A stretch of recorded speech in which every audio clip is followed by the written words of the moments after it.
ಪರಿಶಿಷ್ಟ ಜಾತಿ ಪಂಗಡಕ್ಕೆ ಮೀಸಲಿಟ್ಟ ಎಸ್ಸಿ ಎಸ್ಟಿ ಮತ್ತು ಟಿಎಸ್ಪಿ ಅನುದಾನವನ್ನ ಗ್ಯಾರಂಟಿ ಯೋಜನೆಗಳಿಗೆ ಬಳಸಿಕೊಂಡಿರುವುದನ್ನು ಖಂಡಿಸಿ ಹಾಗೂ ಈ ಕೂಡಲೇ ಬಳಸಿರುವ ಹಣವನ್ನು ಹಿಂಪಡೆಯುವಂತೆ ಒತ್ತಾಯಿಸಿ ತಾಲೂಕು ದಲಿತ ಸಂಘರ್ಷ ಸಮಿತಿ ವತಿಯಿಂದ ಪಟ್ಟಣದ ಪ್ರವಾಸಿ ಮಂದಿರದಲ್ಲಿ ನಡೆದ ಪತ್ರಿಕಾಗೋಷ್ಠಿಯಲ್ಲಿ ಆಗ್ರಹಿಸಿದರು. ಪತ್ರಿಕಾಗೋಷ್ಠಿಯಲ್ಲಿ ಜಿಲ್ಲಾ ಸಂಘಟನಾ ಸಂಚಾಲಕರಾದ ನಂಜುಂಡಸ್ವಾಮಿ ಹುಣಸಿನಪುರ ಮಾತನಾಡುತ್ತಾ, ಪರಿಶಿಷ್ಟ ಜಾತಿ ಮತ್ತು ಪರಿಶಿಷ್ಟ ಪಂಗಡದವರ ಕಲ್ಯಾಣಕ್ಕಾಗಿ ಮೀಸಲಿಟ್ಟ ಅನುದಾನವನ್ನು ಗ್ಯಾರಂಟಿ ಯೋಜನೆಗಳಿಗೆ ಬಳಸಿರುವುದನ್ನು ವಿರೋಧಿಸುತ್ತೇವೆ. 2023 ಹಾಗೂ 24ನೇ ಸಾಲಿನಲ್ಲಿ 14,000 ಕೋಟಿ ರೂಪಾಯಿ ಹಾಗೂ 2024 ಹಾಗೂ 25ನೇ ಸಾಲಿನಲ್ಲಿ 11,000 ಕೋಟಿ ರೂಪಾಯಿ ಹಣವನ್ನು ಗ್ಯಾರಂಟಿ ಯೋಜನೆಗೆ ಬಳಸಿಕೊಳ್ಳಲಾಗಿದೆ. ಈ ಯೋಜನೆಗಳ ಹಣವನ್ನು ನಾವೇ ಬಳಸಿಕೊಂಡಿದ್ದು ಎಂದು ಹೇಳುತ್ತಿರುವ ಕಾಂಗ್ರೆಸ್ ಸರ್ಕಾರ ಎಸ್ಸಿ ಎಸ್ಟಿಗಳಿಗೆ ದೊಡ್ಡ ಪ್ರಮಾಣದಲ್ಲಿ ದ್ರೋಹ ಬಗೆಯುತ್ತಿದೆ ಎಂದು ಖಂಡನೀಯ ಎಂದು ಹೇಳಿದರು. ಪತ್ರಿಕಾ ಮಾಧ್ಯಮದ ಸ್ನೇಹಿತರೆ ಮತ್ತು ವರದಿಗಾರರೇ, ದೃಶ್ಯ ಮಾಧ್ಯಮ ವರದಿಗಾರರೇ, ಇತ್ತೀಚೆಗೆ ಕರ್ನಾಟಕ ರಾಜ್ಯ ಸರ್ಕಾರ ಆಡಳಿತಕ್ಕೆ ಬರಲಿಕ್ಕೆ ಈ ರಾಜ್ಯದಲ್ಲಿ ಮೂಲೆಯಿಂದಲೂ ಕೂಡ ಕರ್ನಾಟಕ ರಾಜ್ಯ ದಲಿತ ಸಂಘರ್ಷ ಸಮಿತಿ ದಲಿತರ ಹಿತಕಾಯುವಲ್ಲಿ ಮತ್ತು ಸಂವಿಧಾನ ವಿರೋಧಿ ಚಟುವಟಿಕೆಗಳನ್ನು ನಡೆಸುತ್ತಿರ್ತಕ್ಕಂಥ ಈ ಹಿಂದಿನ ಬಿಜೆಪಿ ಸರ್ಕಾರವನ್ನು ಬುಡಮೇಲು ಮಾಡಲು ದಲಿತ ಸಂಘರ್ಷ ಸಮಿತಿ ರಾಜ್ಯಾದ್ಯಂತ ಚಳುವಳಿ ಮಾಡಿ ಹೋರಾಟವನ್ನು ಮಾಡಿ ಜನಸಾಮಾನ್ಯರಿಗೆ ಆ ಸರ್ಕಾರದ ತಪ್ಪುಗಳನ್ನು ವಿವರಿಸುತ್ತಾ ಕಾಂಗ್ರೆಸ್ ಸರ್ಕಾರ ಆಡಳಿತ ತರಬೇಕಂತೇಳಿ ಈ ರಾಜ್ಯದ ಮೂಲೆಯಲ್ಲೂ ಕೂಡ ಪ್ರಚಾರ ಮಾಡ್ತಾ ಇತ್ತೀಚೆಗೆ ಕಾಂಗ್ರೆಸ್ ಸರ್ಕಾರವನ್ನು ಆಡಳಿತಕ್ಕೆ ಬರುವಲ್ಲಿ ದಲಿತ ಸಂಘರ್ಷ ಸಮಿತಿ ಯಶಸ್ವಿ ಪಾತ್ರವನ್ನು ವಹಿಸುತ್ತದೆ. ಅದರಂತೆ ನಾವು ಅಂದರೆ ದಲಿತ ಸಂಘರ್ಷ ಸಮಿತಿಯ ಎಲ್ಲ ಸ್ನೇಹಿತರಿಗೆ ರಾಜ್ಯದ ಸಂಚಾಲಕರು ಸೇರಿ ಈ ಹಿಂದೆ 21 ಕಾರ್ಯಕ್ರಮಗಳನ್ನು ಕಾಂಗ್ರೆಸ್ ಸರ್ಕಾರ ಆಡಳಿತಕ್ಕೆ ಬಂದ ಮೇಲೆ ಜಾರಿ ಮಾಡಿಕೊಡಬೇಕು. ಜನಸಾಮಾನ್ಯರಿಗೆ ಅದು ಸಮಸ್ಯೆ ಆಗಿದೆ ಅಂತ ಹೇಳಿ ಉದಾಹರಣೆ PTC ಕಾಯ್ದೆ ಇರ್ಬೋದು, ರೋಸ್ಟರ್ ಪದ್ಧತಿ ಇರ್ಬೋದು, ಮತ್ತು ಮೀಸಲಾತಿ ವಿವರ ಇರ್ಬೋದು, ಎಲ್ಲವನ್ನೂ ಪರಿಶೀಲನೆ ಮಾಡಿ ಸರ್ಕಾರಕ್ಕೆ ವರದಿ ಮಾಡಿತ್ತು. ಹಾಗಾಗಿ ಸರ್ಕಾರ ಬಂದ ನಂತರ ಕೆಲವೊಂದೆರಡು ಅಂದರೆ ಹೊರಗುತ್ತಿಗೆ ಔಟ್ಸೋರ್ಸು ಕ್ಯಾಂಡಿಡೇಟ್ಸ್ ವಿಚಾರಗಳನ್ನು ಸರಿ ಮಾಡಿದ್ದಾರೆ. ಮತ್ತು PTC ಕಾಯ್ದೆಯನ್ನು ಅವರೇನು ಕಾಂಗ್ರೆಸ್ ಸರ್ಕಾರ ಆಡಳಿತಕ್ಕೆ ಬಂದ ತಕ್ಷಣ ಅದನ್ನು ಮರು ಆದೇಶ ಮಾಡಿದ್ದಾರೆ.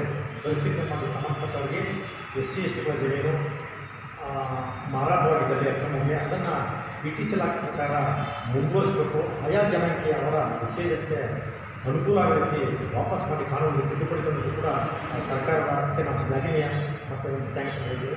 ಆದರೆ ಇತ್ತೀಚೆಗೆ ಪರಿಶಿಷ್ಟ ಬಜೆಟ್ನಲ್ಲಿ ಮಂಡನೆ ಮಾಡಿದಂಥ 2023-24ರಲ್ಲಿ 24,000 ಕೋಟಿ ಮತ್ತು 2024-25ರಲ್ಲಿ 11,000 ಕೋಟಿ, ಟೋಟಲ್ 25,000 ಕೋಟಿ ಹಣವನ್ನು SC ST ನಿಧಿ, TSP ಮತ್ತು SCP ನಿಧಿಯನ್ನು ಗ್ಯಾರಂಟಿ ಯೋಜನೆಗೆ ಖರ್ಚು ಮಾಡಿಕೊಳ್ಳುವುದನ್ನು ದಲಿತ ಸಂಘರ್ಷ ಸಮಿತಿ ತೀವ್ರ ಖಂಡಿಸ್ತಾ ಇದೆ.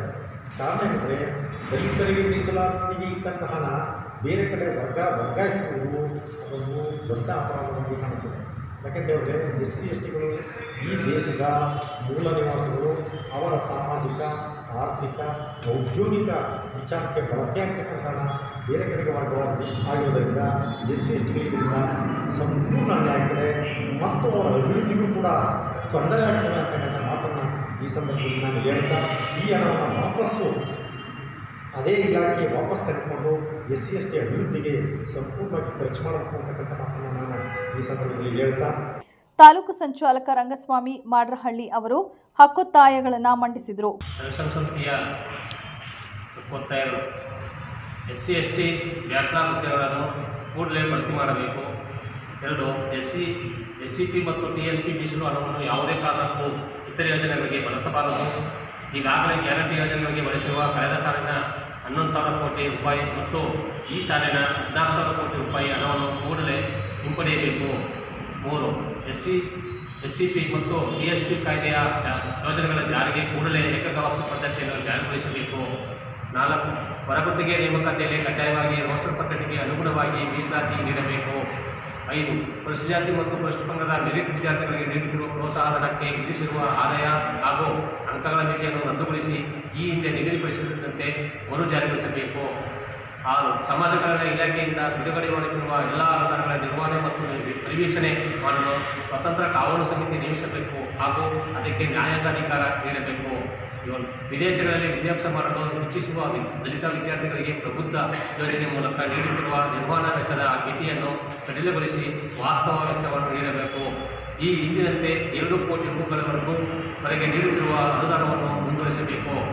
8. ವಿದೇಶದಲ್ಲಿ PhD ಪದವಿ ಪಡೆಯಲು ನೀಡುತ್ತಿದ್ದ ಧನ ಸಹಾಯ ರದ್ದುಗೊಳಿಸಿರುವುದನ್ನು ಕೂಡಲೇ ಹಿಂಪಡೆದು ಹಿಂದಿನ ಪದ್ಧತಿಯನ್ನು ಮುಂದುವರಿಸಬೇಕು. 9. ವಸತಿ ಶಾಲೆಗಳ ಪ್ರವೇಶಕ್ಕೆ ನಿಗದಿಪಡಿಸಿರುವ ಪ್ರವೇಶ ಪರೀಕ್ಷೆಗಳನ್ನು ರದ್ದುಪಡಿಸಿ ಸಾಮಾಜಿಕ ಹಾಗೂ ಆರ್ಥಿಕ ಮಾನದಂಡದ ಮೇಲೆ ಪ್ರವೇಶಾತಿ ನೀಡಬೇಕು ಹಾಗೂ ಪ್ರವೇಶಾತಿ ಸಂಖ್ಯೆಯನ್ನು ಕನಿಷ್ಠ 60ಕ್ಕೆ ಏರಿಸಬೇಕು. ವಂದನೆಗಳು.